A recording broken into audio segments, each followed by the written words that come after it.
ఓం శ్రీ గురుదేవాయ నమః. ఓం సల్లక్షణ సమారంభాం చిదానందేతి మధ్యమాం అస్మదాచార్య పర్యంతాం వందే గురు పరంపరాం. ఈరోజు మనం క్రమంగా మననం చేస్తున్న అంశం కాకుండా ఒక ప్రత్యేక కార్యక్రమం అనుకున్నాము. దానికి సందర్భం ఏమిటంటే, రేపు కార్తీక పౌర్ణమి, మఠంలో శ్రీ గురుదేవుల ఆరాధన, 50వ ఆరాధన జరుపుకుంటున్నాము. ఆ సందర్భంగా అదే విశిష్టతను ఇక్కడ కూడా కాస్త మననం చేద్దామని అనుకున్నాము. పరమస్వామివారు అంటే మఠం వ్యవస్థాపకులు. గురు పరంపరలో ఎట్లా చెప్తారంటే, ఇప్పుడు మనకు గురుదేవులు అని తెలుసు. గురుదేవులకు గురుదేవులు పరమ గురుదేవులు, వారి గురుదేవులు పరాత్పర గురుదేవులు, వారి గురుదేవులు పరమేష్ఠి గురుదేవులు అని క్రమం చెప్తారు గురు పరంపరలో. ఆ పరంపరలో మఠం వ్యవస్థాపకులు పరమస్వామివారు, పరమ గురుదేవులు. వారి దేహం విడిచి రేపటికి 50 సంవత్సరాలు, భౌతిక దేహం విడిచి. కనుక ఆ ఆరాధన సందర్భంగా ఆ విశిష్టతను ఈరోజు మనం మననం చేద్దాం కాస్త.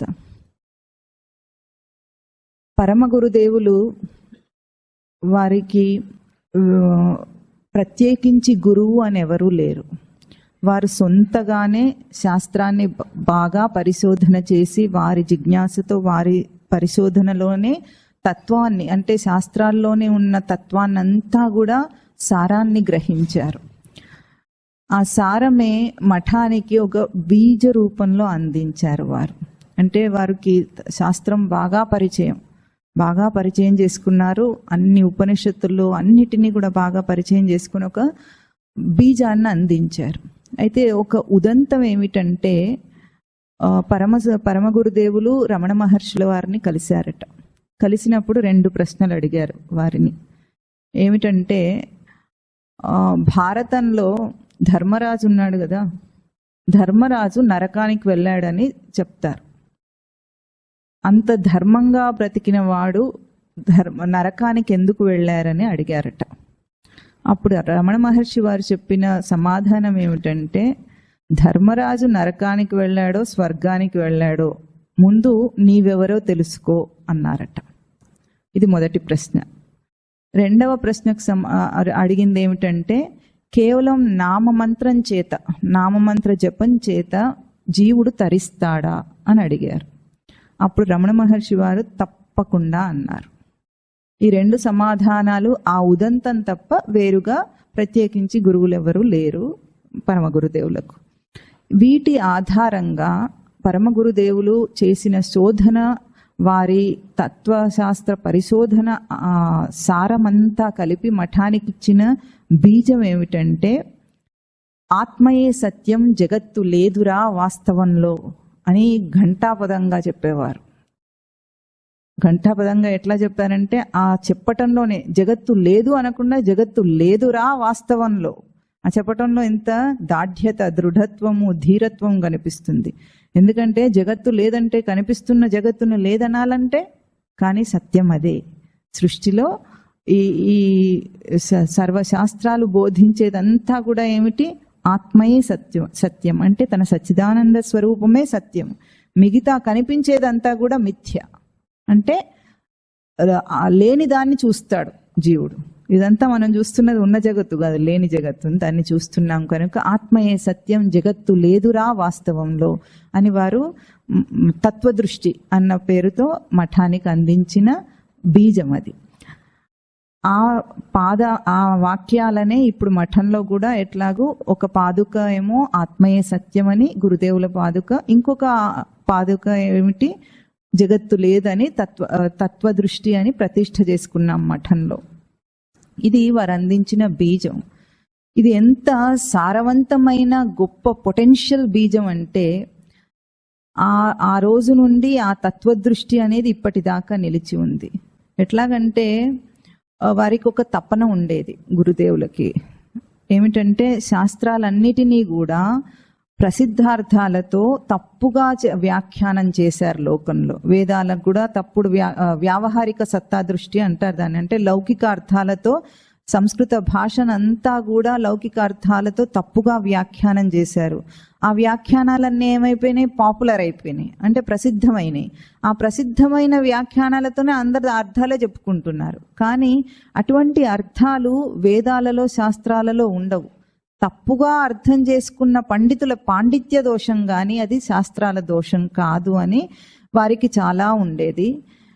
ఆ తపనను తీర్చే విధంగా సాగింది గురుదేవులు మన స్వామివారి తపస్సంతా కూడా, వారి తపనను తీర్చటానికి. ఆ తపనను తీర్చటంలో స్వామివారు చాలా సంస్కృత భాష మీద చేసిన పరిశోధన అపూర్వమైనది. ఎవరూ ఇంతవరకు అటువంటి దాన్ని వెలికి తీయలేదు. ఎందుకంటే పాణిని మహర్షి యొక్క ధాతు పాఠాల ఆధారంగా ఇటువంటి అశ్లీలమైన అర్థాలు ఉండవు శాస్త్రాల్లో అని చెప్పటానికి ఆ తర్వాత చాలా గ్రంథాలు రచన చేశారు స్వామివారు. మీకు కొంతమందికి ఎవరైనా తెలిసి ఉండొచ్చు, తెలియకపోవచ్చు, మీరు చదవకపోతే కానీ. ఈ సౌందర్య లహరి అని, వెంకటేశ్వర సుప్రభాతం అని, గీత గోవిందం అని, వీటన్నిటినీ కూడా శృంగార ప్రధానమైన వాటిలాగా వాటికి అర్థాలు చెప్పి అశ్లీలమైన అర్థాలు ఉంటాయి లోకంలో. అట్లాంటి వాటికి ఆ అర్థాలు లేవు అని, ఇంకా కొన్ని శతరుద్రియం అని, నారాయణ ప్రశ్న అని, ఇవి ఉపనిషత్ భాగాలు, తైత్తిరీయోపనిషత్, వాటన్నిటికీ కూడా కేవలమైన తత్వార్థాన్ని, ఒక్కొక్క పదాన్ని కూడా సత్యమైన నిజార్థాన్ని వెలికితీసి నిర్వచనం చేసి గ్రంథాలు రాశారు స్వామివారు. అంటే పరమస్వామివారి తపనను స్వామివారు తీర్చారన్నమాట. పండితుల లోకానికి సమాధానం చెప్పాలి కదా, అది అటువంటి అర్థాలు లేవని నిరూపించాలి కనుక అది బయటికి తీసుకురావాలనే ఆ తపననే, ఆ బీజం ఆధారంగా, ఆత్మీయ సత్యం జగత్తు లేదు అనే ఆ తత్వదృష్టి బీజం ఆధారంగా గురుదేవుల తపస్సు సాగింది. ఇది ఒక గొప్ప విశేషం మఠంలో జరిగింది. అదే బీజం అంటే ఇప్పుడు ఒక బీజం నుండి ఒక వృక్షం వచ్చిన తర్వాత దానికి ఎన్ని పువ్వులు, కాయలు, పళ్ళు ఎన్ని వచ్చినా సరే అదంతా దేని యొక్క సారం? బీజం యొక్క సారం. కనుక ఇప్పుడు మఠంలో ఇంతగా వెలువడిందంతా కూడా ఆ బీజం యొక్క సారమే కానీ వేరే ఏం లేదు. అందుకే బీజం ఎంత పొటెన్షియల్గా ఉంటే చెట్టంతా, వృక్షం అంతా ఆరోగ్యంగా ఉంటుంది, అంత బాగా ఫలాలు, పుష్పాలను అందించగలుగుతుంది. అట్లాగే వచ్చినాయి మఠంలోని గ్రంథాలన్నీ కూడా జగత్ విలక్షణంగా ఉంటాయి. అంటే లోకంలో చెప్పే అర్థాలు వేరు, దాని నిజ అర్థాలను బయటికి తీసి స్వామివారు చూపించిన అర్థాలు బాగా వేరుగా ఉంటాయి. ఆ తత్వదృష్టి భేదాన్ని మనం గుర్తించాలి. అయితే వారు దేహం విడిచిన తర్వాత ఎటువంటి స్థితి అంటే, ఇంకొకటి పరమ గురుదేవుల విశిష్టత ఏమిటంటే వారు నామరూపములను కూడా త్యజించారు. అంటే నామరూపాలను వదిలేశారు. మామూలుగా సన్యాసుల లోకంలో ఆధ్యాత్మిక ప్రచారకులు అనేబడే వారు ఎవరికి కూడా ఇటువంటి పరంపర ఉండదు.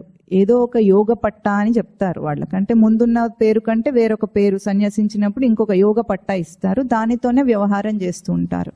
కానీ నిజమైన జ్ఞానికి అది కూడా ఉండకూడదు అనే దృష్టితో ఎట్లా చెప్తారంటే, యథా నద్యస్యందమానాః సముద్రే అస్తం గచ్చంతి నామరూపే విహాయ తథా విద్వాన్ నామరూపాద్ విముక్తః పరాత్పరం పురుషముపైతి దివ్యం.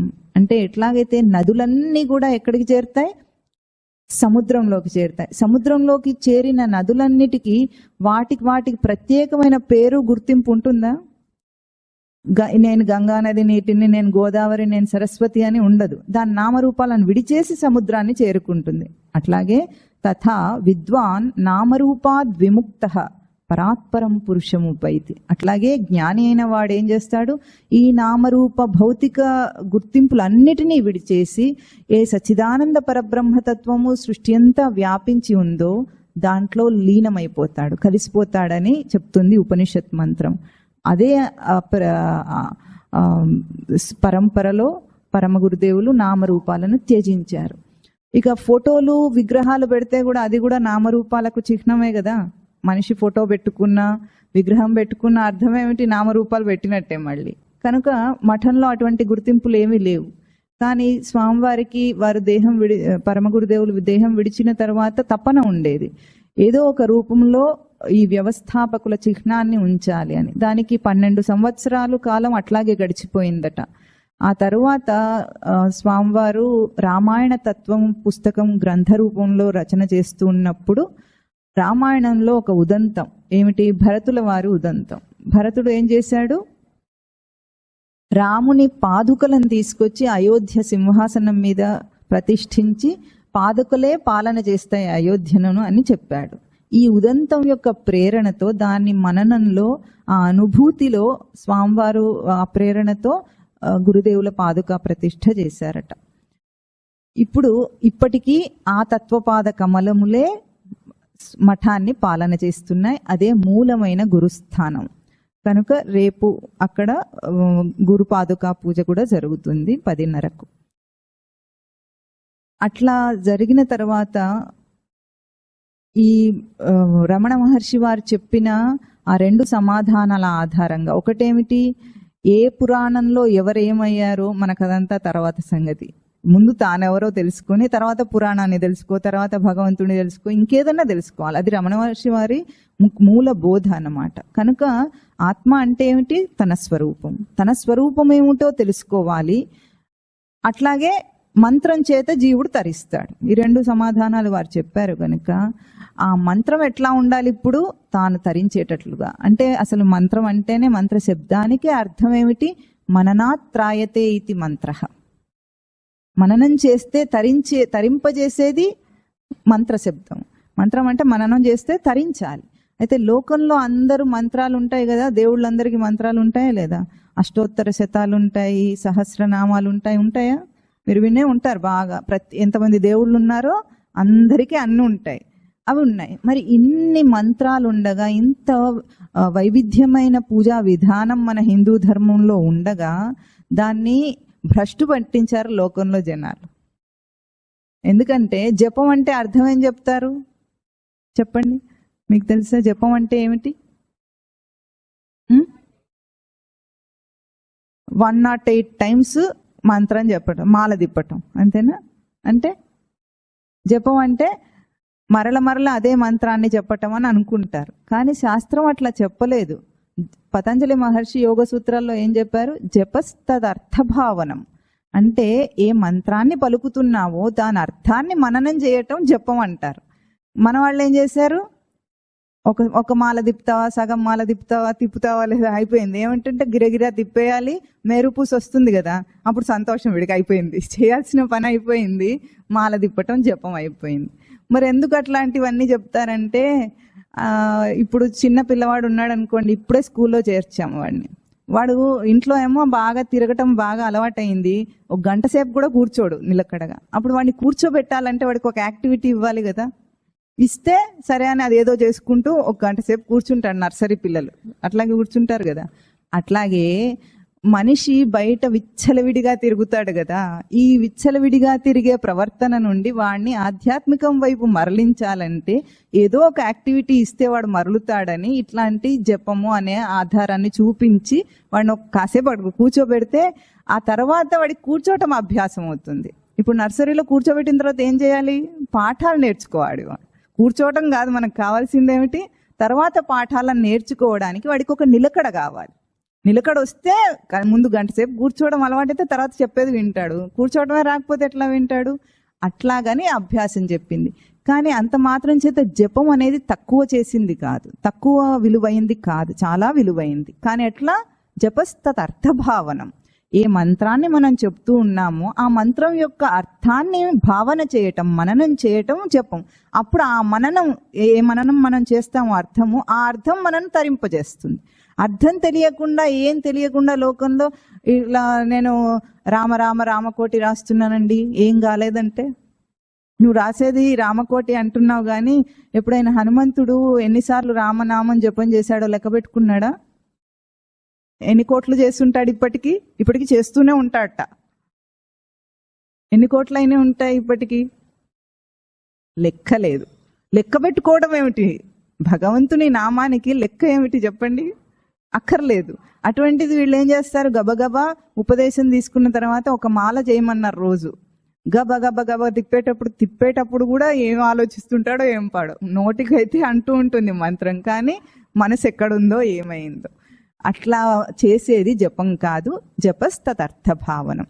ఆ అర్థాన్ని మననం చేస్తూ కేవలం ఆత్మ యొక్క సత్యస్వరూపాన్ని దర్శనం చేయటానికి పరమగురుదేవులు మఠంలో ఒక మంచి అభ్యాసాన్ని విలక్షణంగా అందించింది ఏమిటంటే మానసికార్చన. మానసికార్చన అనే ఒక అంశాన్ని ప్రవేశపెట్టారు. మానసికార్చన అంటే మనస్సుతో అర్చన. అర్చన అంటే అర్చ పూజాయాం ధాతు, పూజ చేయటం అర్చన. అర్చన అంటే పూజ. ఇప్పుడు దేంతో పూజ చేయమంటున్నారు? మానసిక అర్చన పేరులోనే ఉంది, మనస్సుతో పూజ చేయాలట. మనము లోకంలో ఏం చేస్తాం? పూజ చేయాలంటే ఏమేం కావాలి మనకు? పువ్వులు, పళ్ళు వినిపించింది, ఇంకా అగరబత్తులు, ఇంకా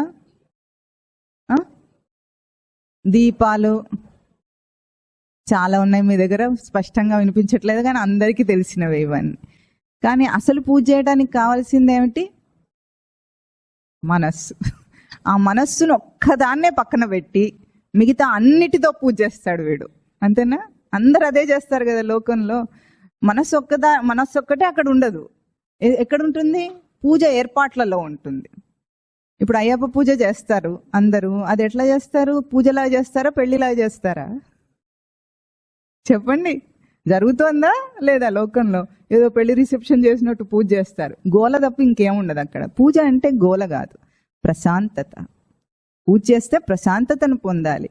ఇంకా పైగా పరమస్వామి వారు చెప్పిన ముఖ్యమైన అంశం ఏమిటంటే, పూజ అంటే పరమాత్మకు తనకు ముఖాముఖి సంభాషణ. ముఖాముఖి సంభాషణ అంటే ఏమిటి? ఇప్పుడు ఇద్దరు ఎదురుగా కూర్చొని మాట్లాడుకుంటే దాన్ని ముఖాముఖి సంభాషణ అంటారు. పూజ చేయటం అంటే అట్లా చేయాలి. వారు వ్యాఖ్యానం చేశారు. మానసిక అర్చన అంటే పరమాత్మకు తనకు ముఖాముఖి సంభాషణ. మీరు పరమాత్మ ఇద్దరే కావాలి. ఇక్కడ మన పూజల్లో ఏముంటుందంటే, తను ఉండడు, పరమాత్మ ఉన్నాడో లేడో వాడికి అక్కర్లేదు. ఎందుకంటే ఆవాహయామే అంటాం కదా షోడశోపచారాల్లో. ఆవాహయామే అన్నప్పుడు ఆకులో ఆయన వచ్చి కూర్చోవాలి. మనం పెట్టిన తమలపాకులో ఆయన వచ్చి కూర్చున్నాడో లేదో మనకు తెలియదు. మనం ఏం చేస్తాము? చీఫ్ గెస్ట్ వచ్చి కూర్చున్నాడా లేదా చూస్తుంటాం. ఎవరైనా వియాల వారు వచ్చారా లేదా, పిలిచిన బంధువులందరూ వచ్చారా లేదని. ఆవాహయామి అన్నప్పుడు వీడు పట్టించుకోడు అసలు. మంత్రం చదువుతుంటే వచ్చాడో లేడో వాడికి అవసరం లేదు. ఇంకా తన చిత్తం లేదు, పరమాత్మ లేడు. పూజకు కావాల్సింది ఏమిటి చెప్పండి? మానసిక అర్చన అంటే పరమాత్మకు తనకు మధ్య ముఖాముఖి సంభాషణ. మీకు ఏ భాష రానక్కర్లేదు స్వామితో మాట్లాడటానికి, అవునా? అయితే మంత్రాలను ఆధారంగా చేసి మనం పలుకుతాం అక్కడ. ఆ మంత్రాల అర్థాన్ని మనం ఇప్పుడు వివరంగా ఎట్లా మానసికార్చన చేయాలో చెప్పుకుందాం. ఈ ముఖాముఖి సంభాషణ అనే దాంట్లో దంభము, దర్పమునకు గాని ఇతర హంగులకు గాని అవసరమే లేదు. ఎందుకంటే శంకరాచార్యులు వారు ఒక చోట చెప్తారు, గభీరే కాసారే విశతి విజనే ఘోర విపినే విశాలే శైలే చ భ్రమతి కుసుమార్థం జడజనః సమర్ప్యైకం చేతస్సరసిజముమానాథ భవతే న జానాతి కిమహో సుఖేన అవస్థాతుం జన ఇహ న జానాతి కిమహో అని ముక్కు మీద వేలేసుకుంటున్నారు. ఎందుకంటే అంటే శంకరాచార్యుల వారి కాలంలో పూలు కావాలంటే ఇప్పుడు మనకంటే మార్కెట్లో దొరుకుతాయి. అప్పట్లో అట్లా కాదు కదా. కొండల మీదకి వెళ్ళి, చెట్లు ఆ నిర్జనమైన అడవి ప్రాంతాలకు వెళ్ళి, కొండల మీదకి వెళ్ళి పూలు కోసుకురావాలి. ఇటువంటివి ఎంతో కష్టము, శ్రమతో కూడిన పనులు ఎన్నైనా చేస్తారట. ఎవరు? ఈ జడజనులు అంటున్నారు. జడజనులు అంటే మూర్ఖజనులు అని అర్థం. కానీ సమర్ప్యేకం చేతస్సరసిజం ఉమానాద భవతే. చేతస్సరసిజం, సరసిజం అంటే సరస్సులో పుట్టినది. సరసిజాతాహ సరసిజం. సరస్సులో అంటే చెరువులో పుట్టినది. ఏమిటిది? కమలం. ఇప్పుడు చేతస్సరసిజం, నీ చైతన్యం అనే సరస్సులోంచి పుట్టిన ఒక మనస్సు అనే పుష్పాన్ని నీకు సమర్పించడం తెలియదు వీళ్లకు. ఇంకేం చేయక్కర్లేదు. సుఖేన అవస్థాతం, ఎక్కడున్న వాళ్ళు అక్కడ హాయిగా ఉండి, నీ ఉనికి చైతన్యం నుండి పుట్టిన మనస్సు అనే ఒక పుష్పాన్ని నీకు సమర్పించడం తెలియదు. ఈ జడజనులను ఏం చేయాలని ముక్కు మీద వేలేసుకుంటున్నారు. అంటే ఎంత కష్టమైనా పూజ, బయట పూజ కోసం మనం పడతాం కదా. ఇందాక మీరు చెప్పిన ద్రవ్యాలన్నీ కూర్చుకోవాలంటే డబ్బు కావాలా? ఒక వ్రతం చేయాలంటే ముందు పురోహితుడికి ఇచ్చే దక్షిణ కావాలి. బోళ్ళంత అడుగుతున్నారు ఈ మధ్య. ఆ దక్షిణ కావాలంటే డబ్బు కావాలా? ఎన్ని కూర్చుకోవాలి, పూలు పళ్ళు తోరణాలు కట్టడం, అది ఎన్ని చేస్తారు కానీ ఆ మనస్సు అనే ఒక పుష్పాన్ని ఇవ్వలేకపోతున్నారు అని అంటున్నాడు ఇక్కడ. అంటే స్వామి ఏమడుగుతాడు మనను? పత్రం పుష్పం ఫలం తోయం యో మే భక్త్యా ప్రయచ్చతి తదహం భక్త్యుపహృతం అశ్నామి ప్రయతాత్మనః. భక్త్యుపహృతం తత్, ఏది? పత్రము పుష్పము, ఒక పువ్వు గాని ఒక ఆకు గాని, ఫలం తోయం కాస్త నీరు గాని, ఒక పండు గాని, భక్త్యుపహృతం భక్తి చేత అర్పించబడిన దాన్ని నేను భక్తిని స్వీకరిస్తాను అంటున్నాడు ఆయన. ఆకు నీరు అవన్నీ తీసుకోడు. ఆ ఒక్కటి ఇస్తే చాలు. మనుషులు ఇవ్వండి అదొక్కటే. లోకంలో ఉన్న భక్తులలో లోపించింది ఏమిటి? భక్తి. భక్తి లేని భక్తులు, పంచదార లేని లడ్డు వంటి వాళ్ళు. పంచదార లేకపోతే లడ్డు ఎట్లా ఉంటుంది? Sugar free laddu. అట్లాగా భక్తులు ఉన్నారు ఇప్పుడు. అట్లా కాదట.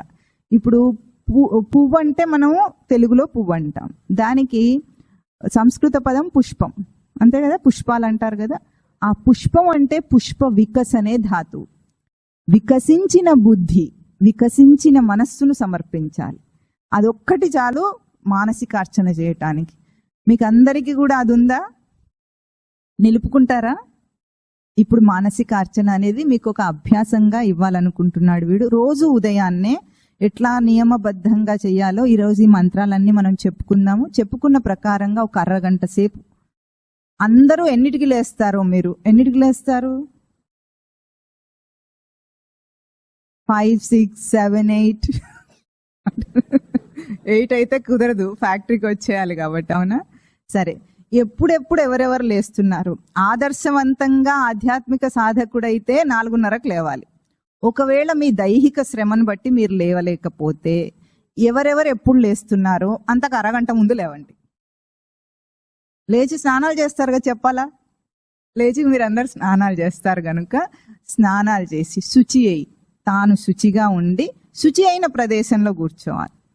శుచి అయిన ప్రదేశంలో తాను ఉండాలి, తాను కూడా శుచిగా ఉండాలి. ఎందుకు ఈ శుచి అంటే? పరమాత్మ అంటేనే శుచి స్వరూపం. శుచిర్పూతి భావే అని ధాతు అంటే పవిత్రమైన భావన పరమాత్మ స్వరూపం. మరి ఆ పరమాత్మ, పవిత్రమైన పరమాత్మను అందుకోవాలంటే తాను కూడా పవిత్రుడు అవ్వాలి కదా. కనుక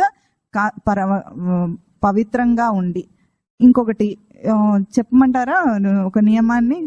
అందరూ టర్కీ టవల్లు కట్టుకొని షార్ట్లు వేసుకొని పూజలు చేయకూడదు. ఈ కాలంలో అమ్మగారులు అందరు ఇళ్లలో నైటీలు వేసుకొని పూజ చేస్తున్నారు. అంతకంటే ఘోరమైన పాపం ఏమైనా ఉంటుందా? మీరు చెప్పండి, వీడు చెప్పటం కాదు. చెప్పండి, దాని పేరేమిటి? ఆ వస్త్రం పేరేమిటి? నైటీ అంటే ఎప్పుడు వేసుకుంటారండి? దాని పేరులోనే చెప్పారు కదా. మరి వీళ్ళు పూజ చేసేటప్పుడు కూడా వేసుకుంటున్నారు. ఎంత ఘోరమో చెప్పండి. సనాతన ధర్మాన్ని ఆచరించకుండా ఏం చేసినా పర్వాలేదు అంటే, ఏం చేసినా పర్వాలేదు అంటే ఇట్లాగే ఉంటుంది లోకం. ఇప్పుడు ఎట్లా ఉందో అట్లాగే ఉంటుంది. ఏం చేసినా పర్వాలేదు కాదు. ఆ శుచి స్వరూపంతో పరమాత్మను అందుకోవాలి, తాను శుచి అయి అందుకోవాలి. అందుకుంటే తన స్వరూపమే అది, దొరకదన్నది లేనే లేదు, తప్పకుండా అందుతుంది. కానీ దానికి ఒక నియమం ఉంటుంది కదా. ఇప్పుడు మీరందరు ఇక్కడికి వచ్చారు, మీరు యూనిఫామ్ వేసుకున్నారా లేదా? ఎందుకు వేసుకున్నారు? ఏదైతే ఏమిటండి అన్నారా? ఎందుకు అనలేదు? జాబ్లోంచి తీసేస్తారన్న భయంతోనా? ఒక ఫ్యాక్టరీకి ఒక నియమం ఉంది కనుక ఆ నియమాన్ని మనం పాటించాలి, అంతేనా? దేనికైనా వర్క్ ప్లేస్కి ఒక నియమం ఉంటుంది, దాన్ని లోకమంతా పాటిస్తుంది. స్కూల్ పిల్లలు స్కూల్కి వేసుకుంటున్నారు, పోలీస్ యూనిఫామ్ వేసుకుంటున్నారు కదా. మరి గుడికి ఏమిటండి యూనిఫామ్? షార్టా, జీన్సా? ఏం చెప్పండి, ఈ కాలంలో ఎట్లా వెళ్తున్నారు? ఒకరొకరు ఫ్యాషన్ పీరియడ్కి వెళ్ళినట్టు గుడికి వెళ్తారు. మరి దసరా రోజు చూస్తే మీకు తెలుస్తుంటుంది, అక్కడ ఫ్యాషన్ పీరియడ్ ఉంటుంది, భక్తులు ఉండరు. అట్లా చేయటం చాలా తప్పు. ఎట్లా ఉండాలి? పవిత్రమైన ఒక వస్త్రధారణ ఉండాలి. హిందూ ధర్మం చెప్పిన ఆదర్శవంతమైన వస్త్రధారణ, ధౌతి కట్టుకోవాలి, ఆడవాళ్ళు చీరలు కట్టుకోవాలి. మరీ ఇంత ఘోరం అయిపోతే ఎట్లా చెప్పండి? ఇది కూడా చెప్పాల్సి వస్తుంది. ప్రవచనాల్లో. కానీ ఇది ఆచరించాలి. ఆచరిస్తే ఏమవుతుందంటే ఒక్కొక్క ఆచరణలో తాను బ్రహ్మస్వరూపంగా ఎదుగుతూ ఉంటాడు. ఆచరణ చిన్నది కాదు, ఒక్కొక్క ఆచరణలో తాను బ్రహ్మస్వరూపం అవుతాడు. ఇట్లా కలిస్తేనే సంపూర్ణమైన తన బ్రహ్మ లక్షణాన్ని చూడగలుగుతాడు. ఎందుకంటే భక్తి అనే ఒక అంశంలో పూజ అన్న అంశం తన అంతరింద్రియాన్ని శుద్ధి చేస్తుంది. అంటే మనస్సు, బుద్ధి, చిత్తం, అహంకారాన్ని శుద్ధి చేస్తుంది. ఆ శుద్ధి చేసిన దాంట్లో నిర్మలమైన మనస్సులో పరమాత్మ తనంతట తానే ఆవిర్భవిస్తాడు. మనం ఏం చేయక్కర్లేదు, ఉన్నాడు కదా లోపల. మనం ఇప్పుడు ఎంత మననం చేస్తున్నాం సచ్చిదానంద స్మృతి స్వరూపం గురించి, అది లోపల ఉంది తనకు. ఇప్పుడు అది బయటికి రావాలంటే మధ్యలో మనం మురికి పట్టించిన మనస్సు ఉంది కనుక ఆ మనస్సును శుద్ధి చేయటమే పూజ. పూజ అంటే మనస్సు యొక్క శుద్ధి, పరమాత్మతో ముఖాముఖి సంభాషణ. ఈ విషయం బాగా మననం చేసి గుర్తుపెట్టుకోండి. శుచి అయిన ప్రదేశం, శుచి అయిన వస్త్రం చేయగలిగిన వాళ్ళందరూ దోతులు కట్టుకుంటే చాలా ఉత్తమం. శుచిగా ఉండాలి. టర్కీ టవర్లు, గళ్ళ లుంగీలు కట్టుకొని మాత్రం అలాంటి అపరాధాలు చేయకూడదు. నైటీలు అసలు వేసుకోకూడదు. షార్ట్లు వేసుకుని చేస్తున్నారేమో ఎవరైనా వీడికి తెలియదు, అట్లా కూడా ఉంటే మానేసేయాలి. శుచి అయిన వస్త్రంతో చేయాలి. ఇప్పుడు ఏంటి డ్రెస్ కోడ్? అయ్యప్ప స్వామి దీక్ష తీసుకుంటారు, అందులో కూడా తప్పు చేస్తారు. మీకు తెలుసా? లోకమంతా ప్రసిద్ధం అయిపోయింది కనుక ఎవరేమనట్లేదు.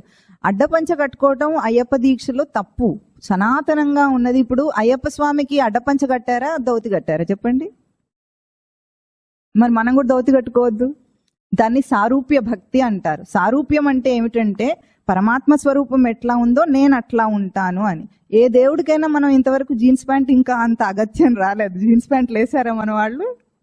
వేయలేదు కదా. అడ్డపంచలు కట్టారా? అడ్డపంచ అనేది చాలా తప్పు. అంటే లుంగి, మీకు అర్థమవుతుందో లేదో. అది దక్షిణ భారతదేశంలో ఇక్కడ తమిళనాడు వాళ్ళ సంప్రదాయంలో ఉందేమో కానీ నిజానికి సనాతన సంప్రదాయం అది కానే కాదు. ధోతి కట్టుకోవాలి. ఎందుకంటే దేవతలందరికీ ఇంతవరకు అడ్డపంచ కట్టిన దేవుడిని అయితే వీడు చూడలేదు. మీరు చూసారా?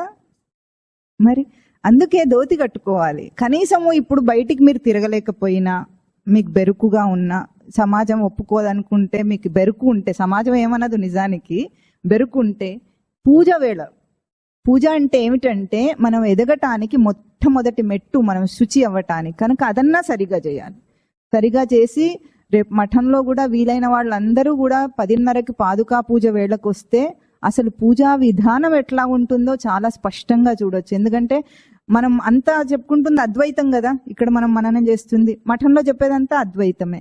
మరి బాహ్యంగా దేవుడికి పూజ ఎందుకు చెప్పండి? అది ద్వైతం అయింది కదా బయట దేవుడని. కానీ అట్లా కాదు. బయటగా చేసినప్పుడు కూడా, అంటే సాకార ఆరాధన చేసినప్పుడు, విగ్రహ రూపంలో స్వామిని పెట్టుకున్నప్పుడు కూడా అది నిరాకార ఆరాధనకు ఎదిగేటట్లుగా ఉండాలి.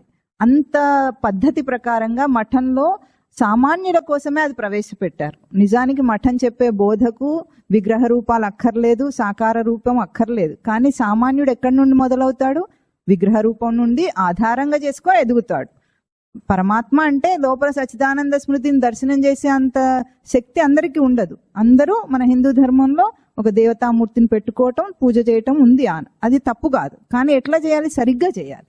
కనుక అది రేపు చూడాలనుకున్న వారు ఉదయం పూట వస్తే మంచి అవకాశము. పాదుకా పూజ జరుగుతుంది, స్వామివారు కూడా కిందికి వస్తారు. ఈ మధ్య దైహికంగా వీలు లేక రావటం లేదు, రేపు వస్తారు. కనుక అదందరూ చూడొచ్చు. ఆ పద్ధతిలో మనం ఇప్పుడు మానసిక అర్చనను మీకు చెప్తాడు. ఈ మంత్రాలన్నీ మనం చెప్పుకుందాం. మీరు ఇళ్లల్లో ఈ రికార్డ్ కూడా మీకు వాట్సాప్లో పంపించారు. ఇది పెట్టుకొని అభ్యాసం చేసి ఉచ్చారణ చేసేటప్పుడు ఎప్పుడు కూడా ఇక్కడ మీకు ఇచ్చిన పటాలలో రాసుని చూడండి. తప్పులు లేకుండా పలకాలి. పలుకుట దోషం ఆధ్యాత్మిక నేరం. ఎందుకంటే అర్థాలు మారిపోతాయి. మనం దోషంగా పలికినప్పుడు అర్థాలే మారిపోతాయి. భగవద్గీత ఈరోజు లోకంలో చదువుతున్న వాళ్ళందరూ 30 తప్పులు ఉంటాయి అందులో. అన్ని దీర్ఘాలు తీస్తారు, పదాలను ఎక్కడ పడితే అక్కడ విడగొడతారు. ఏదో పాటలు పాడినట్టు కాంపిటీషన్లో నేర్చుకోవటానికి కాదు. భగవద్గీత అంటే ఒక్కొక్క పదం మనకు అర్థం కావాలి. భావయుక్త అధ్యయనం అంటారంటే భావంతో ఉండి అధ్యయనం చేయాలి. ఆ సీడీలు కూడా మీకు పంపించారు. భావయుక్త అధ్యయనం రికార్డ్ కూడా వాట్సాప్లో మీకు అందరికీ పంపించారు. అది చక్కగా పుస్తకాలు కొనుక్కొని చూసుకుంటూ చదవటం. ఇంకా ముందుకు వీడు మళ్ళీ మీ చేత చేయిస్తాడు. అది అంతవరకు అది వింటూ ఉండండి. తొందరపడకుండా పలకాలి. సహస్రనామాలు పలకాల్సిన అవసరం లేదు. ఒక్క నామమైన అర్థయుక్తంగా నిలకడగా పలికితే పరమాత్మ పలుకుతాడు, గ్యారెంటీ. ఆయనకు సహస్రం చెప్పాల్సిన అవసరం లేదు. ఇదేదో అప్పచెప్పినట్టు ఉంటుంది సహస్రనామాలు చదవటం. 15 నిమిషాల్లో చదివేస్తా, 15 నిమిషాల్లో చదివితే అదేమన్నా కాంపిటీషన్? 15 నిమిషాల్లో చదవటానికి, సహస్రనామాలు పలకటానికి 15 నిమిషాలు సరిపోతుందా? మీరు ఆలోచించండి, సరిపోతుందా? మరి అంత వేగమా? వాయువేగ మనోవేగాలతో చదివి నాది అయిపోయిందంటే ఏమైపోయింది? పూజ కాలేదు అక్కడ. తర్వాత ఇంకేమిటి? భావయుక్తంగా పులకరింపు. ఒక నామం పలికితే పులకరింత రావాలి, లోపల సచ్చిదానంద స్మృతి యొక్క అనుభూతి రావాలి. అట్లా పలికితే ఒక్కరోజు మీరు ఒక్క పూజ అరగంట అట్లా చేశారనుకోండి, ఆ పులకరింత రోజంతా మీతో ఉంటుంది. అంటే అనుభూతి, మీరు ఏదైతే సచ్చిదానంద స్మృతిని దర్శనం చేశారో మీ ప్రతి రోజంతా మీరు చేసే ప్రతి పనిలో అది ప్రతిబింబిస్తుంది, అంటే అది రిఫ్లెక్ట్ అవుతూ ఉంటుంది. ఆ ప్రశాంతతలో జీవించాలి.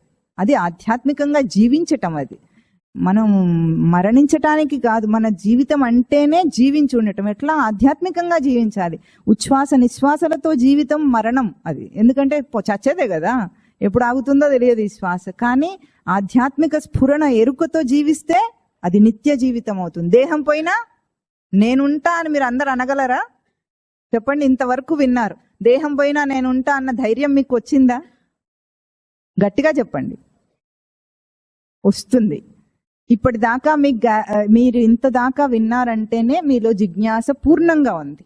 ఆ పూర్ణమైన జిజ్ఞాసను అభ్యాసం చేత గట్టి చేయాలి. ఇప్పుడు ఆ అభ్యాసం కోసమే ఇది ఇవాళ. అయితే ఇక్కడ మొదలు పెడదాం మనము. ఒక్కొక్క నామానికి ముందు ఏముంటాయి? ఓం శ్రీ గురుదేవాయ నమః. ఇందులో 3 అంశములు ఉన్నాయి. ఒకటేంటి? ప్రతి నామానికి ముందు మనం ఓంకారం చెప్తాం, ఆ తర్వాత మధ్యలో నామం ఉంటుంది, చివర్లో నమః అంటున్నాం. ఇక్కడ ఈ 3 అంశాలను మనం మననం చేద్దాము, కొంచెం క్లుప్తంగా మననం చేద్దాం, మళ్ళీ తర్వాత క్రమంలో వివరంగా చెప్పుకుందాం. ముందు నమః అంటే ఏమిటి? నమస్కారము అని. నమః అంటే సంస్కృతం, తెలుగులో అయితే నమస్కరిస్తున్నాను అని అర్థం. నమస్కారం ఎవరి వంతు? చేసేవాడి వంతు. అంటే అర్థం ఏమిటి? నమస్కారం అంటే నమస్తే అంటే అంటాం కదా, మనకు అలవాటే కదా. పెద్దలు గౌరవించదగిన వాళ్ళు ఎవరున్నా మనం నమస్తే అంటామా? అనకూడదు, నమస్కారం అనాలి. నమస్తే అంటే నీకు నమస్కారం అని అర్థం. అక్కడ అర్థం అది కాదు. నమస్కార పదానికి అర్థం ఏమిటంటే నమో ప్రహ్వత్వే శబ్దేచ అని ధాతు. ఇట్లా ధాతువులు చెప్పినప్పుడు మీరు కన్ఫ్యూజ్ అయిపోయి భయపడిపోకండి. 4 సార్లు చెప్తే మీకు వచ్చేస్తాయి. ఎందుకంటే మఠంలో ఇప్పుడు ఉన్నారనుకోండి, రెగ్యులర్గా వినే వాళ్ళందరికీ ధాతువులు అన్నీ వచ్చు. ఎట్లా వచ్చినాయి? ఇప్పుడు అమ్మ మీకు మాటలు నేర్పించింది, వీడికి రాదు అని భయపడిందా? ఎన్ని కొత్త పదాలు మాట్లాడినా సరే మీరు ఏం చేశారు? నేర్చుకున్నారు, దాని అర్థం కూడా తెలుసు మీకు. కానీ దీనికి ఇది అర్థం అని మీనింగ్స్ నేర్పిస్తారు చూడండి, అర్థాన్ని నేర్పిస్తారు. అట్లా నేర్పించిందా ఎప్పుడైనా? నేర్పించలేదు. చెప్తూ ఉంటే మీరు అనుసరిస్తూ ఉంటే వచ్చేసినాయి. అట్లాగే భాష ఎట్లా వచ్చిందో ఇప్పుడు కూడా ఇట్లాంటి ధాతువులు చెప్పినప్పుడు కొన్ని ధారణలో గుర్తున్నప్పుడు మీకు అర్థాలన్నీ వచ్చేస్తాయి. అది పదానికి స్పష్టమైన అర్థం అన్నమాట, ఏదో ఊహించుకోకుండా. ఇప్పుడు నమస్కారం అందరూ అంటారు, కానీ అంటే ఏమిటో తెలియదు. ఇక్కడ నమో ప్రహ్వత్వే శబ్దేచ ధాతు.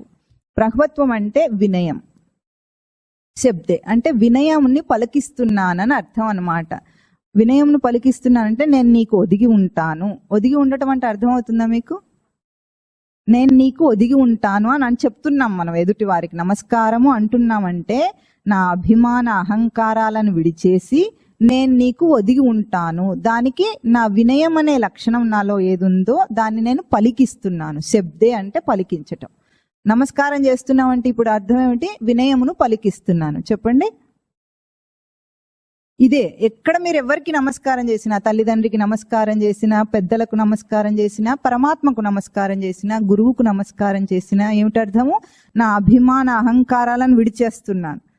విడిచి నేను నా వినయంతో నీకు ఒదిగి ఉంటాను అని మీరు పలుకుతున్నారు అక్కడ. ఇది నమస్కార శబ్దానికి అర్థం. అయితే ఈ నామం పలికేటప్పుడు మనం ఒదిగి ఉంటాను అంటున్నాం. దేనికి ఒదిగి ఉంటాను అంటున్నాము మనం ఇక్కడ చూద్దాం. ముందు ఓంకారాన్ని పలుకుతున్నాం. ఓంకారము హిందూ ధర్మంలో అన్ని మంత్రాలకు కూడా ఓంకారం చెప్తాం. దాని అర్థం ఏమిటి అంటే ఓంకారాన్ని వాచకం అంటారు. దేనికి వాచకం అంటే వాచకం అంటే సింబల్.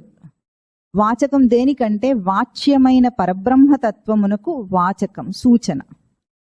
పరబ్రహ్మతత్వం ఏదైతే ఉందో దాన్ని చెప్పటానికి సూచన ఓంకారం. ఓం అనే ఏకాక్షరం అంటారు దాన్ని. ఓం ఇతి అని మొదలవుతాయి. మాండూక్యోపనిషత్తు కూడా ఓంకారంతో మొదలవుతుంది, ఓం ఇతి. అయితే ఈ ఓంకారంలో ఇప్పటిదాకా మీరు బాగా విని ఉన్నారు కాబట్టి క్లుప్తంగా చెప్పినా మీకు అర్థమవుతుంది. ఓంకారంలో 3 మాత్రలు ఉంటాయి. మాత్రలు అంటే మందుబిల్లలు కాదు, మాత్రలు అంటే కొలతలని అర్థం. 3 కొలతలు ఉంటాయి. ఓంకారంలో ఏముంటాయంటే అకార, ఉకార, మకారములు 3 కలిస్తే ఓంకారం అవుతుంది. అకార మాత్ర చెప్పండి, ఉకార మాత్ర, మకార మాత్ర. ఈ 3 కలిస్తే ఓం అవుతుంది. ఇది కూడా ఒకటి చెప్పేస్తే మంచిది. ఎందుకంటే ఈ కాలంలో మొన్న ఒకరెవరో చెప్పారు, ఔమని పలుకుతున్నారట. ఆ ఊమా కలిసి ఔమట. అది తప్పు, చాలా దోషం. అటువంటి పిచ్చి చేష్టలు చేయకూడదు. ఆ ఊమా కలిసినప్పుడు వ్యాకరణబద్ధంగా అది ఓం అవుతుంది. కనుక ఓం అనే పలకాలి. ఈ 3 మాత్రలు కలిసిన ఓంకారమును ఏకాక్షరం అంటారు.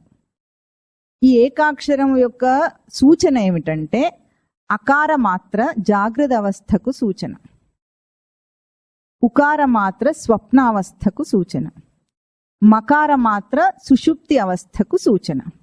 అందుకు ఈ 3ంటిని మనం పలుకుతాం. పలికిన తర్వాత ఓంకారం పలికిన తర్వాత ఒక నిశ్శబ్దంలో ఆగిపోతాం. ఇదేమో శబ్ద రూపం. ఆ ఊ మా అనేది శబ్ద రూపం. ఆ 3 పలికి ఓం అన్న తర్వాత నిశ్శబ్దంలో మనం ఆగుతాం. ఆ నిశ్శబ్దము పరమాత్మ స్వరూపం. మనం జాగ్రత్త స్వప్న సుషుప్తులకు అవస్థాత్రయ సాక్షి అనేది చతుర్థం తురీయం అని చెప్పుకున్నాం, గుర్తుందా? ఆ చతుర్థం తురీయం అనేది నిశ్శబ్దం. నిశ్శబ్దం పరమాత్మ స్వరూపం. అంటే ఓంకారాన్ని పలకటం అంటే ఓంకారం పలికిన తర్వాత నిశ్శబ్దంలో ఆగాలి. ఆగితే పూర్తిగా పలికినట్లు, లేకపోతే పలకనట్లే. మనం నిశ్శబ్దాన్ని వదిలేస్తే అసలు ఓంకారం పలికినట్లే కాదనమాట. జాగ్రత్త స్వప్న సుషుప్తి మాట్లాడినట్లే గాని తర్వాత ఉన్న సాక్షి స్వరూప పరమాత్మ స్వరూపాన్ని వదిలేసినట్లు. లోకంలో ఎట్లా చదువుతారు? ఓం శ్రీకృష్ణాయ నమో, ఓం వాసుదేవాయ నమో, ఓం నారాయణాయ నమో, ఓం గోవిందాయ నమో, నామోహం నిమోహం.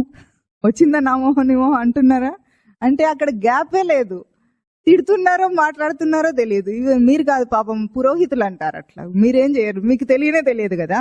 సామాన్యుడిది దోషం కాదు, పురోహితుడిది దోషం. ఆయనకు తెలుసు, అయినా చేయడు. ఇంకా కొంతమంది ఏమంటారు, ఓం శ్రీకృష్ణాయ నమః, వాసుదేవాయ నమః, నారాయణాయ నమః అంటారా లేదా? ఎప్పుడైనా వినాయక చవితి ఎప్పుడు వీడైతే బాగా మైక్లో వింటూ ఉంటాడు, స్పీకర్లలో బాగుతూ ఉంటారు. అది చాలా చాలా దోషం. యనమః యనమః అంటే అర్థం ఏమిటి? శ్రీకృష్ణాయ నమః. అది బ్రేక్ ఎక్కడ చేశారు? దాన్ని విరిచి శ్రీకృష్ణ యనమః. యనమః అంటే యనమఃకి అర్థం లేదు. శ్రీకృష్ణలో యకారాన్ని తీసి పారేశారన్నమాట. అది తప్పు. అట్లా కాకుండా మంత్రం నామం అయిన తర్వాత నమః అని స్పష్టంగా పలకాలి, కానీ పిచ్చి పిచ్చి అనకూడదు. ఇప్పుడు ఓంకారం అంటే ఏమిటి? ఆ ఊ మకారాలు పలికిన తర్వాత వచ్చే నిశ్శబ్దంలో తాను నిలవాలి. అది ఓంకారం. అందుకే ఇప్పుడు మనం పలికేటప్పుడు ఓం శ్రీకృష్ణాయ నమః అని నిదానంగా పలకాలి. అయితే ఇప్పుడు ఇక్కడ ఓంకారాన్ని పలకటంలో 2 పద్ధతులు ఉంటాయి. ఒకటేమో దీర్ఘంగా పలకటాన్ని ప్రణవనాదం అంటారు. ప్రణవం అంటే ఓంకారం. దీర్ఘంగా పలకటాన్ని ప్రణవనాదం అంటారు. ఇప్పుడు మనం మామూలుగా నామాలు చెప్పేటప్పుడు ప్లుతం పలుకుతాం. ప్లుతం అంటే 3 చిటికల కాలంలో పలికేది. ఓం అన్నప్పుడు మనం దీర్ఘం తీయలేదు అక్కడ. కానీ కొంతమంది ఓంకార ధ్యానం చేసేటప్పుడు దీర్ఘం తీస్తారు. దాన్ని ప్రణవనాదం అంటారు. దీన్నేమో ప్లుతం అంటారు. ఒక్కొక్క నామానికి ముందు చదివేది ప్లుతం అంటారు. ఎట్లా చదివినా సరే ముందు అక్షరం పైకి పలికి అది నిశ్శబ్దంలోకి లీనం అవ్వాలి. దానికి కూడా చక్కగా ఒక ప్రమాణ శ్లోకం చెప్పింది. ఎట్లా ఉండాలి? దీర్ఘఘంటా నినాదవత్ తైలధారమివ అచ్ఛిన్నం.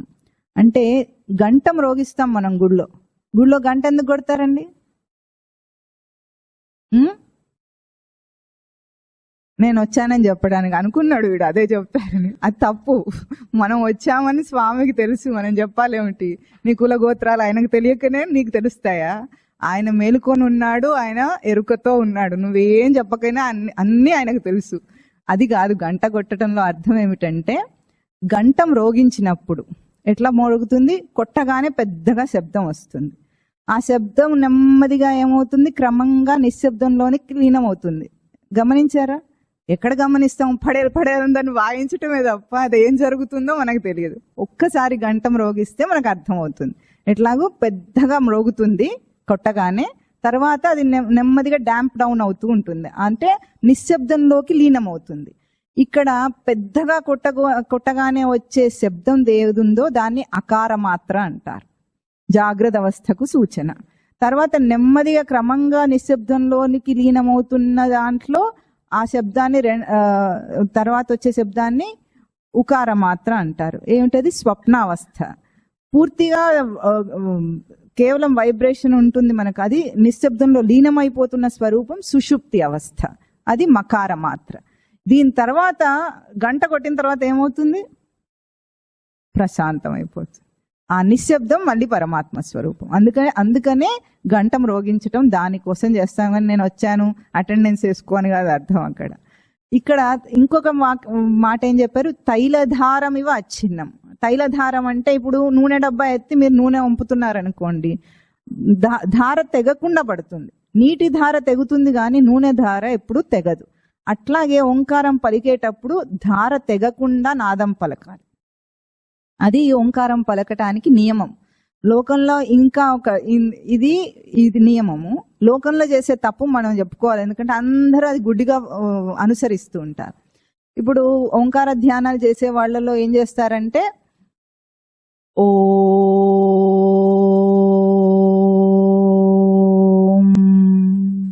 అంటారు. విన్నారా ఎప్పుడైనా? ఇట్లా అనకూడదు. ఎందుకంటే ఓ అనే మొదటి మాత్ర అంతసేపు పలకకూడదు. గంటం రోగించినప్పుడు ఎంతసేపు పలుకుతుంది? అది కొంచెం ముందు పెద్దగా మ్రోగినా సరే అంతసేపు దీర్ఘంగా పలకదు. కానీ ఆ తర్వాత నిశ్శబ్దంలోనికి లీనమయ్యేది ఎంతసేపు ఉంటుంది? చాలాసేపు ఉంటుంది. అట్లా పలకాలి ఓంకారాన్ని. ఇది ఓంకారాన్ని ఇప్పుడు మనం పలుకుదాము. ప్రణవాన్ని 3 సార్లు నాదంగా చెప్పుకొని తర్వాత మంత్రాలు మొదలు పెడదాము. ఇంకొక విషయం, మళ్ళీ టైం అయిపోతూనే ఉంది. ఇక్కడ మధ్యలో ఒక నామం ఉంది. ఆ నామం ఏమిటంటే పరమాత్మ పేర్లని అనుకోకూడదు ఎప్పుడు కూడా. భగవంతుడి పేర్లు కాదవి, అవన్నీ కూడా లక్షణాలు అంటారు. అంటే సచ్చిదానంద పరబ్రహ్మము అయిన ఓంకారతత్వమైన ఏ లక్షణం ఉందో ఆ లక్షణాన్ని చెప్పేవే మధ్యలో నామాలన్నీ. ఇప్పుడు ఓంకారము మధ్యలో నామము నమః, ఇవి స్పష్టంగా పలకాలి. అందరూ కూడా వెన్ను నిటారుగా పెట్టి చక్కగా కూర్చోవాలి. ఎప్పుడైనా సరే వెన్ను నిటారుగా పెట్టినప్పుడే ప్రాణ సంచారం ఆటంకం లేకుండా జరుగుతుంది. జరిగినప్పుడే మనిషి యాక్టివ్గా చైతన్యవంతంగా ఉండగలుగుతాడు. వంగినప్పుడు ఉండడు. వెన్ను నిటారుగా పెట్టి అందరూ కళ్ళు మూసుకొని వీడు చెప్పిన తర్వాత ఆగిన తర్వాత మీరు ప్రణవం వీడు ఎట్లా చెప్పాడో అట్లాగూ నాదంగా చెప్పండి. చెప్పేటప్పుడు ముందు ఊపిరి శ్వాస బాగా పీల్చి బిగించి అప్పుడు చెప్తే నాదం పలుకుతుంది. కళ్ళు మూసుకోండి అందరూ కూడా.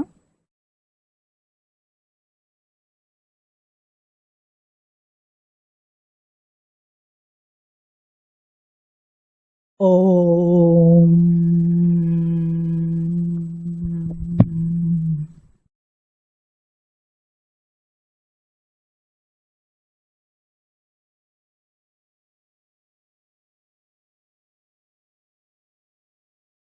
మకారము నిశ్శబ్దంలోకి లీనమవుతున్న సమయంలో మీ పొట్ట లోపలికి వెళుతుంది. చూడండి, ఆ పొట్ట లోపలికి వెళ్ళిందంటే శ్వాస అంతా బయటికి వచ్చేసింది. అందులో నిశ్శబ్దంలో ఆ ప్రశాంతతలో నిలిస్తే ఆ ప్రశాంతత పరమాత్మ స్వరూపం. ఓం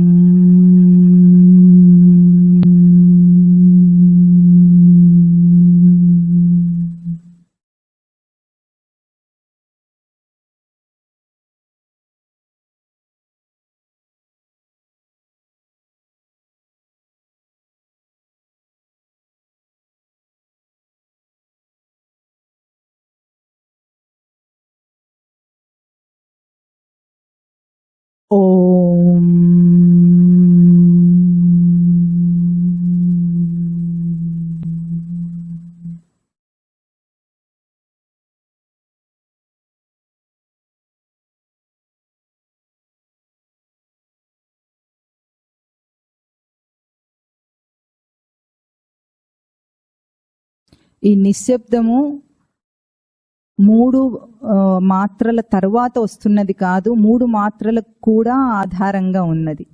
సృష్టిలో శబ్దం అంటే నిశ్శబ్దం ఆధారంగా పలుకుతుంది కానీ శబ్ద రూపమునకు ఉనికి లేదు. ఇప్పుడు ఇట్లా అని శబ్దం చేసామనుకోండి, ఎట్లా పలికింది? అది నిశ్శబ్దం ఆధారంగా శబ్దం పలుకుతుంది. అంటే పరమాత్మ ఆధారంగా సృష్టి ఉంది, కానీ తర్వాత అయిపోయిన తర్వాత వచ్చే 4వ అవస్థ కాదు. ఈ 3 అకార ఉకార మకారములకు లోపల ఆధారమై ఉంది తన నిశ్శబ్ద స్వరూపం. ఈ ప్రశాంతతలో ఆగి ఇప్పుడు పూజ చేసే ముందు చిత్తం నిర్మలం, అంటే వేరే ఆలోచనలు రాకుండా అయినప్పుడు ఇప్పుడు మంత్రాలు చెప్తాం. చెప్పండి. ఓం. ఇంకొకటి, వీడు ఓంకారం చెప్పిన తర్వాత మీరు బ్రేక్ చేయకుండా మొత్తం నామం వీడు చెప్పిన తర్వాత మీరు మొత్తం చెప్పాలి. ఓంకారం తర్వాత మధ్యలో ఆటంకం కలగకూడదు. ఓం. శ్రీ గురుదేవాయ నమః.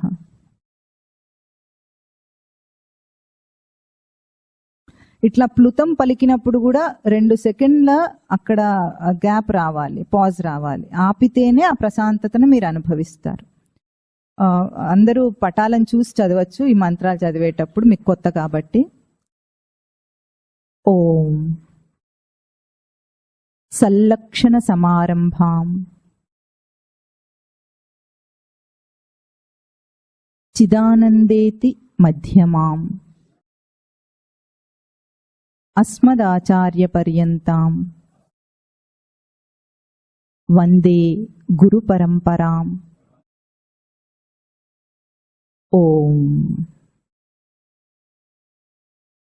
సర్వస్య చ హృది స్థానం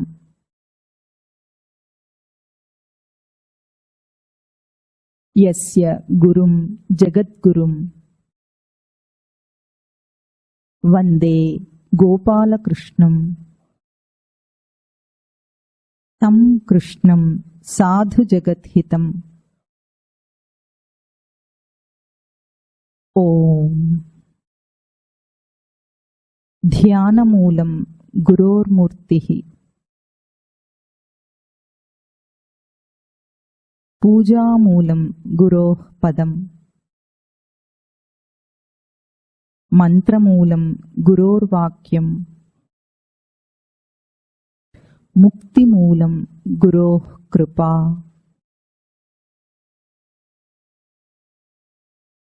ఓం. గురుర్ బ్రహ్మా గురుర్ విష్ణుః గురుర్ దేవో మహేశ్వరః గురు సాక్షాత్ పరం బ్రహ్మ. తస్మై శ్రీ గురవే నమః. ఓం. శ్రీ గురుదేవాయ నమః.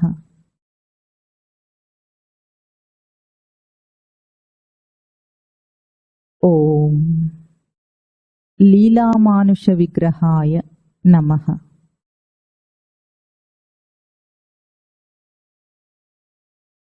ఓం. సచ్చిదానంద విగ్రహాయ నమః. మీరు ఓంకారం తర్వాత ఆగట్లేదు చూసారా, వేగంగా చెప్తున్నారు.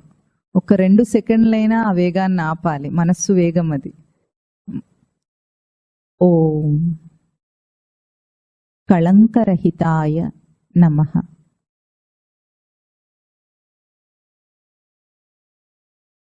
ఓం.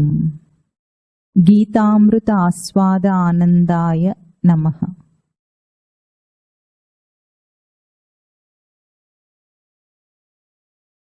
ఓం.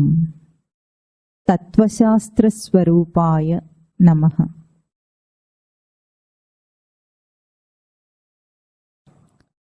ఓం.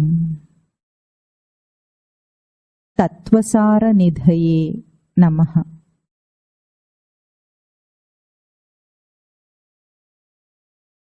ఓం. సంసార వైరిణే నమః.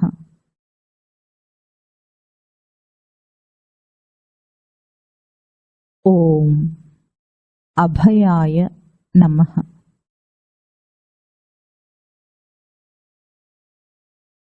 ఓం నిరంజనాయ నమః.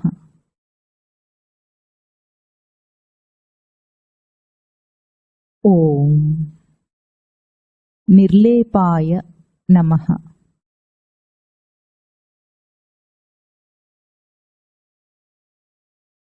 ఓం నిరీహాయ నమః.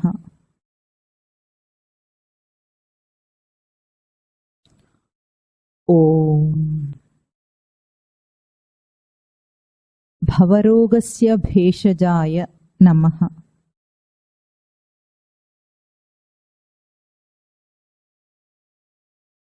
ఓం అనిరూప్యస్వరూపాయ నమః.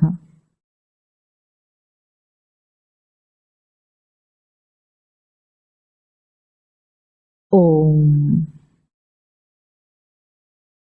సమ్యజ్ఞాన వ్యవస్థితాయ నమః.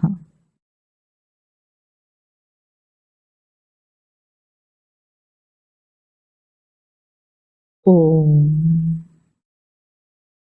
అనుసరణైక వేద్యాయ నమః.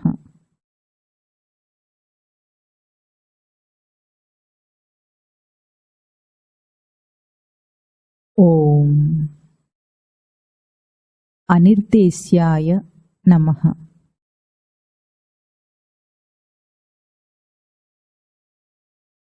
ఓం సత్పురుష సేవితాయ నమః.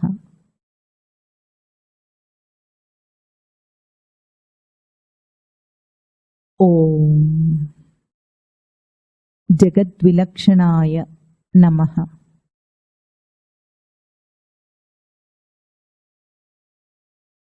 ఓం అవ్యయాయ నమః.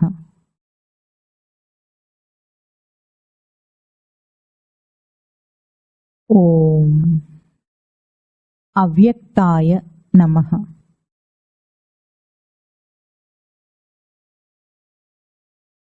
ఓం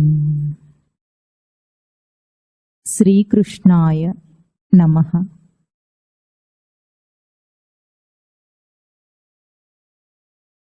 ఓం సర్వజ్ఞాయ నమః.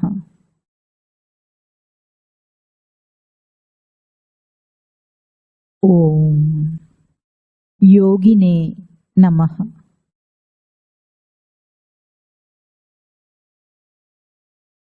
ఓం ఆశ్రితానాం జగద్గురవే నమః.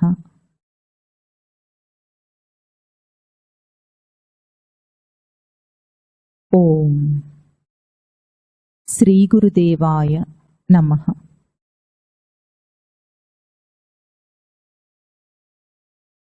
ఈ నామాలన్నిట్లో కూడా కృష్ణాయ గురుదేవాయ అని వస్తుంది. దానికి కొంచెం వ్యాకరణం చెప్తాడు, మీరు అర్థం చేసుకోండి. తెలుగే, సంస్కృతం కాదు. చిన్నప్పుడు ఎప్పుడైనా చదువుకొని ఉంటారు. విభక్తి ప్రత్యయాలు అంటే తెలుసా మీకు? డూమువులు, ప్రథమా విభక్తి అట్లా ఉంటుంది కదా. ఇక్కడ ఎక్కడైనా సరే, ఇక్కడే కాదు, విష్ణు సహస్రనామాలు ఎక్కడైనా నామాలు చెప్పేటప్పుడు అవన్నీ కూడా చతుర్థి విభక్తిలో ఉంటాయి. చతుర్థి విభక్తి అంటే కొరకు కొరకు కై, అంతేనా? తృతీయం అంటే చేతన్ చేతోడంతో. గుర్తున్నాయా మీకు అందరికీ? చతుర్థి విభక్తి కొరకు కై అంటే ఇక్కడ మనం ఏమంటున్నాము? గురుదేవాయ నమః అన్నాం అనుకోండి, గురుదేవుల కొరకు నమస్కారము అని అర్థం. కృష్ణాయ నమః అంటే కృష్ణుడి కొరకు నమస్కారం అని అర్థం అన్నమాట. ఎక్కడ మీరు ఎక్కడ శివాయ నమః అన్నాం, శివుడి కొరకు నమస్కారం అంటే ఆ తత్వం కొరకు నమస్కారం అంటున్నాం. నమస్కారం అంటే ఓదిగా ఉండటం. చాలా మంచిది, ఇది గుర్తుంచుకోవాలి. ఎందుకంటే మనం ఏం చేస్తున్నాం మనకు తెలియాలి కదా. నమస్కారం అంటే హలో గురు అని కాదు, నమస్తే అంటే ఇట్లా అంటుంటారు. దీని గురించి కూడా అక్కడ ఒకటి సాష్టాంగ నమస్కారం అని ఒక చిన్న లీఫ్లెట్ ఉంది, అది చూడండి. అందులో ఎన్ని రకాల నమస్కారాలు ఉన్నాయో. ఇప్పుడు టైం అయిపోతుంది, చెప్పుకోవడానికి లేదు. ఎప్పుడైనా సరే నిరుధ్య భక్త్యా స్వగురుం ప్రణమ్య అని చెప్తోంది కైవల్యోపనిషత్తు. అంటే ముందు గురువుకు ప్రణామం చేసిన తర్వాత, గురుదేవుల మంత్రాలు చెప్పుకున్న తర్వాతనే పరమాత్మ మంత్రాలు. ఇప్పుడు ఈ పటం వెనక్కి తిప్పండి. ఇప్పుడు కృష్ణనామాలు ఉన్నాయి, అవి చెప్పుకుందాం. ఓం కృష్ణానంద ముకుంద మురారే వామన మాధవ గోవింద శ్రీధర కేశవ రాఘవ విష్ణు శ్రీనారాయణ చిద్రూప. దీంట్లో కూడా విశేషం ఏమిటంటే ఇట్లా ఒక్కొక్క నామానికి ఆపకూడదు. మీకు కొత్త కాబట్టి అట్లా చెప్పించాను మొదట్లో. మొత్తం అంతా వీడు చెప్పిన తర్వాత మళ్ళీ మీరు చెప్పాలి. అంటే ఒక్కొక్క నామం మధ్యలో మంత్రాన్ని ఆపినట్టు అన్నమాట. అట్లా చేయకూడదు. మొదట్లో మీకు రాదు కనుక అట్లా. ఇప్పుడు మీకు అందరికి వచ్చేసిందా? దాన్ని ఎప్పుడు చెప్పుకుంటూ ఉండాలని కూడా చెప్పుకున్నాం పోయిన వారం మనం. కనుక మొత్తం ఒకరు చెప్పిన తర్వాత ఇంకొకరు చెప్పాలి. ఓం శ్రీకృష్ణాయ నమః.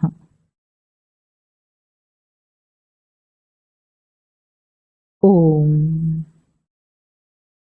వాసుదేవాయ నమః. ఓం హరయే నమః. ఓం ఓం గోవిందాయ నమః. ఓం సంసారవైరిణే నమః.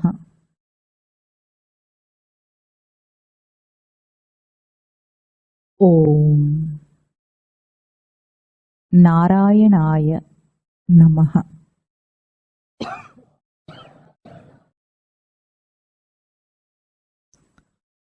ఓం పరస్మై బ్రహ్మణే నమః.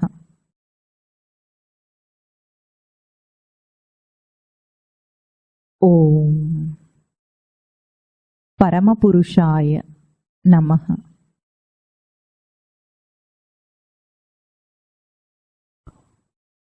ఓం పరాత్పరాయ నమః.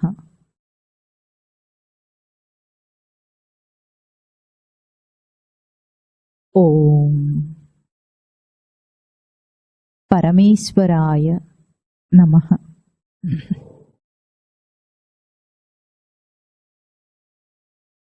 ఓం నిర్గుణాయ నమః.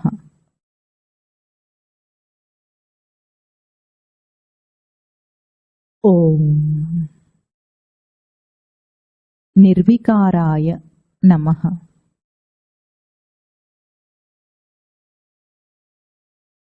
ఓం నిరాకారాయ నమః.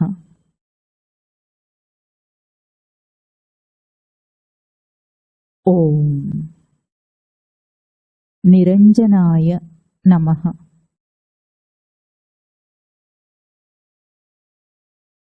ఓం అజాయ నమః. ఓం అవ్యక్తాయ నమః.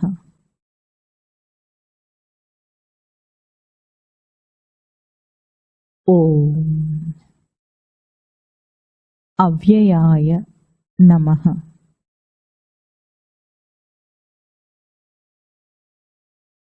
ఓం అవాంగ్మానసగోచరాయ నమః.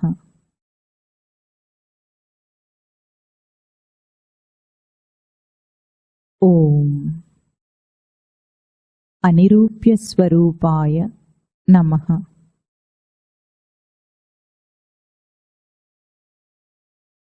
ఓం ఆదిమధ్యాంతరహితాయ నమః.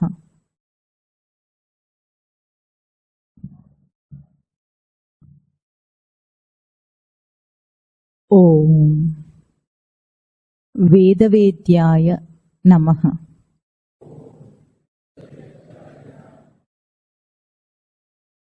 ఓం లీలామానుష విగ్రహాయ నమః.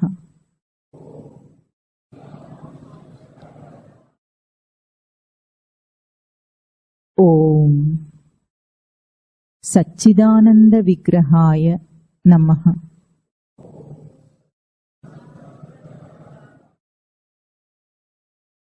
ఓం గీతామృత మహోద్ధతయే నమః.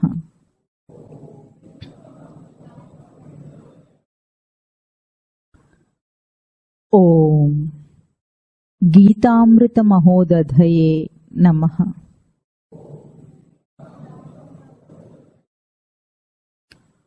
ఓం జగద్గురవే నమః.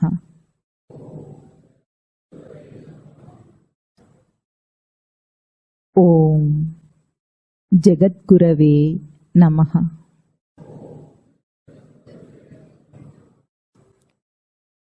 ఓం తత్ సత్.